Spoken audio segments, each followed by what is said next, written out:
Alright, it's the Cornermen Radio live with BARZINI. Shout out to the whole LDBC, man. We got Swift Jarrett Hurd, the unified champion. Yeah. Alright, I heard you had a comment last week. I don't know if you started an eruption, but you said Daniel Jacobs is the easiest fight at 160. Now, I want to say the top 6 names at 160, and then you can tell me what happened with that comment. Okay. All right, so you got Daniel Jacobs, you got Canelo Alvarez, you got Golovkin, you got DEMETRIUS Andrade, you got JERMALL Charlo, and you got Billy Joe Saunders. Right. You think Daniel Jacobs is the weakest out of the link, or you just saying for your stylistically that Daniel Jacobs is an easier fight? That's exactly what I'm saying, man. It's like this. First of all, I was giving 4 names, you know, Golovkin, Canelo, JERMALL Charlo, and Daniel Jacobs. I wasn't giving Demetrius Andrade and Billy Joe Saunders. They're about to face each other, you know, but those are names I was giving. But out of those 4, they asked me who would be the easiest. I said stylistically, man, for me, I feel like Daniel Jacobs would be the easiest fight.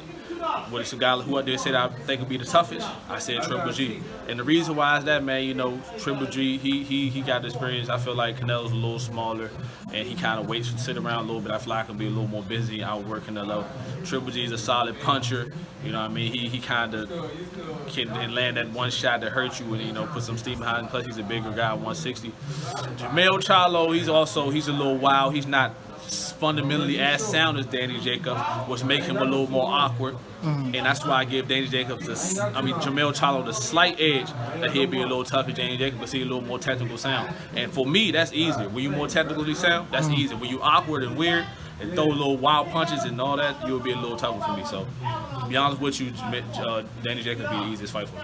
Okay, so, all right, so I said 6 names. Right. Who you think is the hardest out of all of those, and then who is the easiest? Because you said it was 4 when they asked you. Now we got 6 names. 6. I'm gonna go like this: from toughest to easiest. I'll say Danny Jacobs. It's easy. I mean, for easiest and toughest. Danny Jacobs, JERMALL Charlo. You mean JERMALL Charlo? JERMALL Charlo.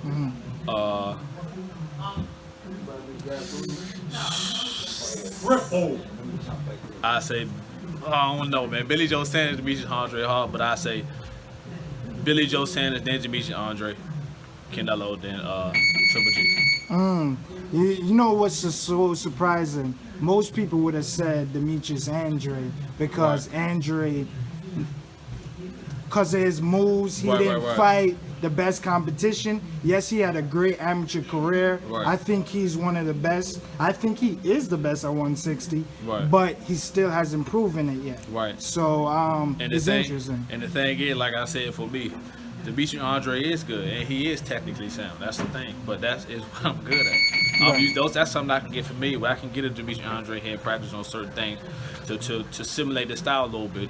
Triple G with his looping punches, they not right here lower, you know, they kind of come around. They're a little more awkward when he's throwing the shots. It's not a certain style that you can stimulate too much inside the ring.